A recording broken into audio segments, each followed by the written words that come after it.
Hey everyone, Brett Solomano here from stuntmansguide.com, and today I want to do a video for you on my my van just behind me here. One of the reasons why I want to do this video, you may or may not know if you know me well or not. I've actually been living in this van for the past year, and it's been a beautiful journey. It's been a beautiful journey. I'm going to take you on a tour now. In the back. This is the setup in the back. I have my underwear and that sort of thing here. I got clothes and some just little drawers set up. This was like a $30 purchase, and the bed is actually sitting on top of just some Home Depot plywood. There's the bed down there. When I want to get changed in the mornings and put some new underwear on, I just kind of reach down from here, from the bed, and I can grab new underwear. And it's a tight little setup, you know. It's been really cheap. I haven't spent very much on it. The most thing I've spent on the van was actually the bed. It's a memory foam mattress, and I got like a $50 pillow, just because I wanted something really comfy, you know what I mean? So it's like a latex noodle pillow, and the mattress is about $150. Just got some boxes down there and some crates under the bed. I won't go into that, but it's just more medium to long-term storage. Dirty clothes there, very important. And I've got my little vacuum cleaner just to help me keep things clean. Moving into the front, just got some towel and stuff drying, bathers and that sort of thing. I've got my power here. I just want to note that. I mean, I charge my phone off that, but I don't have a laptop that I use. I mean, I do have a laptop, but I don't use AC power. I don't have solar panels or anything like that. I didn't think it would be a good investment. It would need to be a much longer term investment for what I wanted.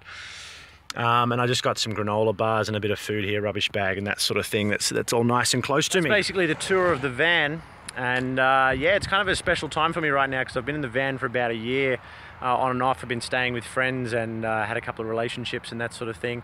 And it's been a beautiful time, you know, just traveling around. I've been able to stay wherever I want. Right now I'm actually on the beach at Malibu here, which is a beautiful part of the world. If you haven't been down here, definitely come down.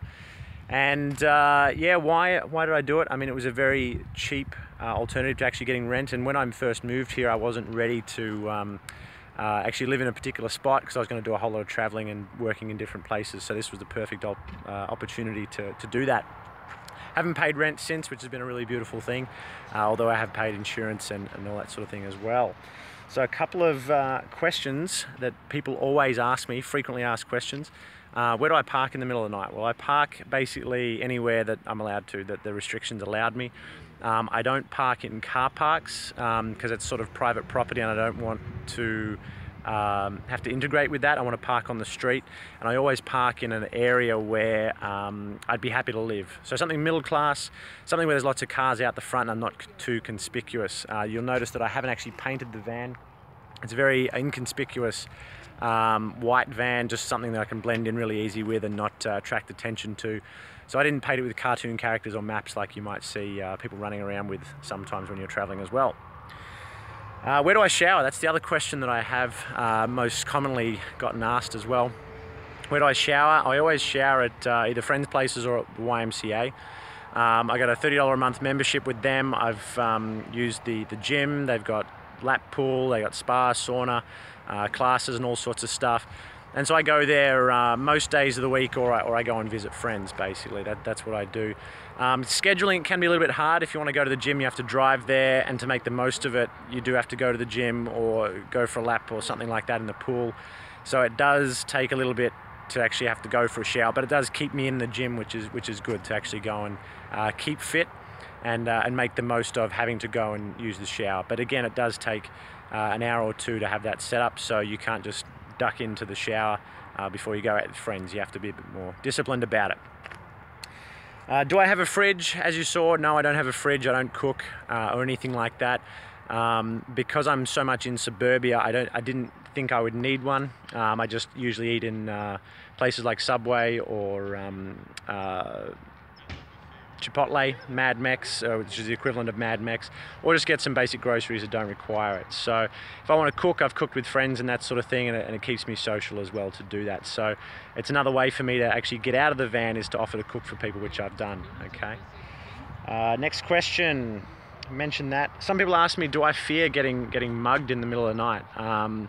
I don't fear getting mugged in the middle of the night. I have been interrupted by, there was just a couple of times I parked in areas where I shouldn't have and got told to move on. But that was a positive experience. One time a policeman pulled over a lady right behind my van in the middle of the night at like 3 a.m. And yeah, that was kind of a scary experience, because the first thing I saw when I woke up was red lights flashing. I was like, what the hell's going on? So that was a different experience. But again, yeah, I don't fear people mugging me or anything like that. I always lock my door at night.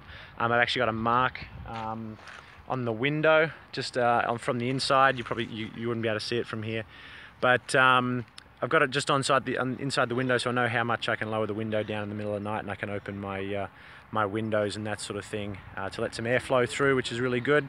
But no, I don't get disturbed, and I don't get mugged. Next question. What's been the biggest challenge about living in the van? What's been the biggest challenge? That is that I've had to create the whole thing from scratch, like even just creating curtains, creating a bed. I've folded the seats down. I threw one row of seats out. I kept the other row of seats for the back of the bed, just back here. And then I threw out the middle row, I think it was, to... sorry, I kept the front row and I threw out the back row, that's right. So I could have more room to shove things underneath. And just working that stuff out, like nobody teaches you how to do that, you know, and you can't follow somebody else's system. You have to create your own system, and I love doing that. I love working stuff out like that. Even trying to buy the right cabinet. There's so many cabinets that wouldn't fit in the back. They were too long or too wide or too high or too short or whatever. So curtains, I mean, actually I'll show you quickly the setup with the curtains. It's a very simple setup, but it's basically just bulldog clips. I don't know if you can see that, but I just have it set up with bulldog clips all the way around. So again, like, you just have to kind of work that stuff out. Nobody's going to teach you that with van life. But I did look up on some forums and that sort of thing, which were a great test just to find out what would work for me. And so the last question is, where am I going now? What's next? How long am I going to do this for? And the time has now come, I believe, for me to move on into something else. The van life has been great. However, I don't want to keep doing this forever. I want to get back into social life. I want to get a proper place in Los Angeles, become a bit more stable in routine in that sort of way. And it has been fun. It has been a beautiful experience, and pushing my comfort zone in new ways, you know, just that I can live out of a van and have done so for so long. It's been a great test, and had some great results.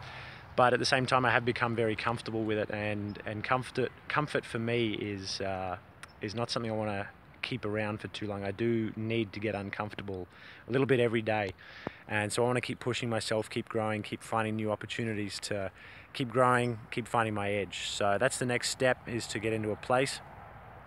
And if you have fears or anything like that, or you want to push your comfort zone and find your edge, then please get in touch with me. Drop your questions below and I'd love to answer them, or reach out to me on my website. I've got blogs and coaching services there and that sort of thing. So I'd love to hear from you. Again, keep pushing your edge, do something new and different every day, keep selling yourself, keep trying new things. And until next time, be curious, learn often, live deliberately. Bye for now.